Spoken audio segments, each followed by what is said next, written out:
Halo rekan-rekan pembelajar hukum, siap untuk membedah sesuatu yang fundamental hari ini? Kita akan masuk ke dalam pembahasan krusial di mata kuliah Hukum Internasional, khusus menelaah pendahuluan dan landasan teoretisnya. Siapkan fokus Anda, karena kita akan ngebahas fondasi yang ngebentuk gimana dunia ini diatur secara hukum.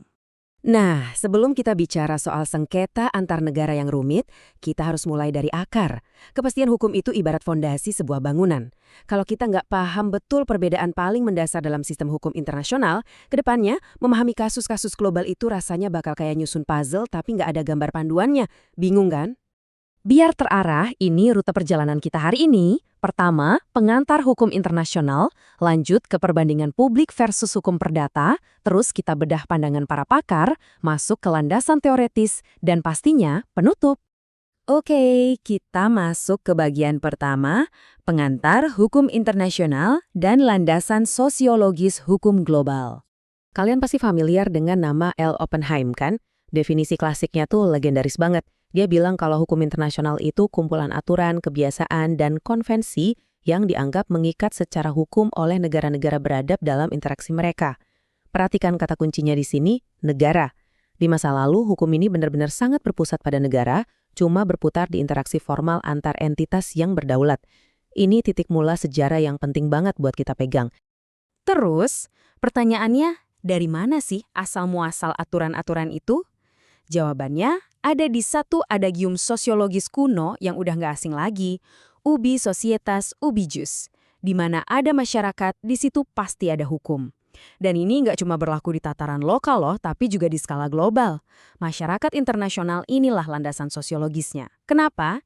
Ya karena kita butuh aturan main untuk ngejaga 5 nilai dasar. Keamanan, kebebasan, ketertiban, keadilan, dan kesejahteraan antar negara. Masuk ke bagian 2. Ini dia inti perbandingannya. Publik versus hukum perdata. Nah, bagian ini yang paling menarik. Bayangkan, hukum internasional publik itu seperti panggung geopolitik raksasa. Dia mengatur aktor-aktor negara dan kepentingan publik makro, contohnya kayak perdamaian dan keamanan dunia. Di sisi lain, hukum perdata internasional itu urusannya beda banget. Ini lebih ke urusan perdata atau sipil lintas batas. Misalnya, ada sengketa kontrak bisnis antar perusahaan multinasional atau kasus pernikahan beda kewarganegaraan. Jadi fokus objeknya itu individu atau korporasi privat, sama sekali bukan urusan kedaulatan negara. Sekarang, di bagian ketiga, mari kita lihat gimana perspektif dan landasan berpikir para sarjana hukum kita. Kalau kita merujuk pada pakar hukum kita, Profesor Mokhtar Kusuma Atmaca dan Eti R. Agues, secara tegas menarik sebuah garis demarkasi nih. Menurut beliau berdua, hukum internasional publik itu adalah asas dan kaidah yang mengatur hubungan lintas batas negara yang, catat ya, bukan bersifat perdata. Pengecualian kata perdata ini yang jadi kuncinya. Begitu ada urusan kepentingan privat individu yang mendominasi, otomatis kasus itu terlempar keluar dari ranah hukum internasional publik yang lagi kita pelajari ini. Dari batasan tadi, kita bisa mengekstraksi 3 unsur mutlak yang jadi fondasi bidang studi kita. Pertama, pastinya harus ngandung prinsip dan norma hukum. Kedua, dia berfungsi mengatur hubungan antar subjek internasional lintas negara. Dan ketiga, ini yang paling krusial, sifatnya harus publik secara tegas. Jadi kalau nanti kalian menganalisis sebuah kasus, pakai 3 lensa ini buat nentuin, ini masuk wilayah publik atau murni privat. Tapi ingat, dinamika hukum itu nggak pernah statis. Kalau tadi di awal Oppenheim bilang subjeknya cuma negara, di abad 20 dan 21 ini peta permainannya berubah drastis. Evolusi subjek hukum internasional itu pesat banget. Organisasi internasional kayak PBB, bahkan individu dalam konteks kejahatan internasional atau hak asasi manusia, sekarang udah diakui loh sebagai subjek hukum.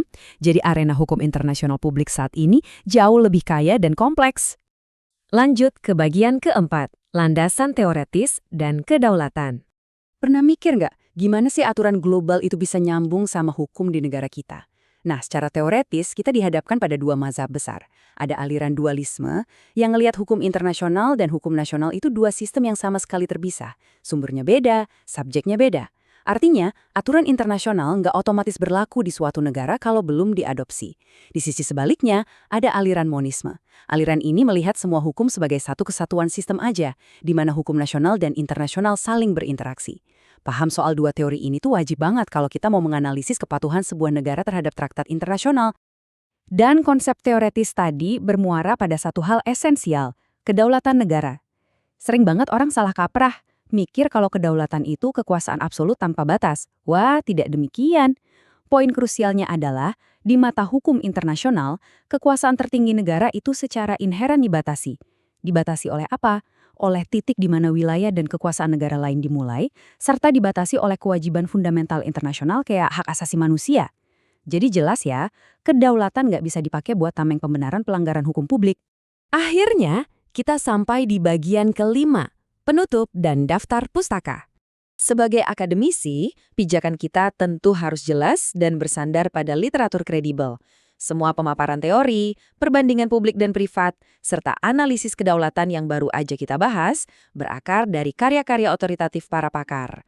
Literatur dari Profesor Mokhtar Kusumaatmadja, Ian Brownlee, Gigi Stark, dan Sevriani, ini benar-benar bacaan wajib buat Anda yang ingin menguasai arsitektur hukum internasional lebih dalam lagi.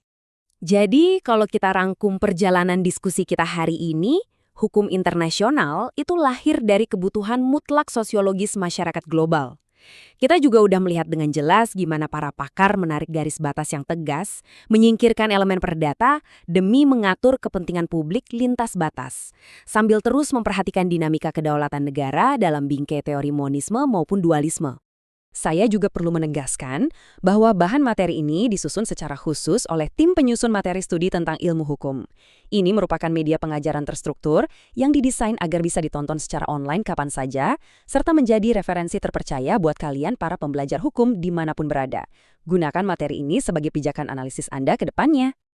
Dan sebagai penutup, saya punya satu pertanyaan analitis buat memantik diskusi kalian. Di era globalisasi yang supermasif ini, di mana korporasi transnasional raksasa bahkan punya kekuatan untuk memengaruhi kebijakan sebuah negara, menurut kalian, gimana sih pergeseran makna kedaulatan ini mengaburkan garis batas yang kaku antara ranah hukum internasional publik dan hukum perdata internasional? Coba dipikirkan, diskusikan dengan rekan Anda, dan terus gali keingintahuan kalian. Terima kasih banyak atas atensi luar biasa Anda hari ini, dan sampai jumpa di uraian materi berikutnya.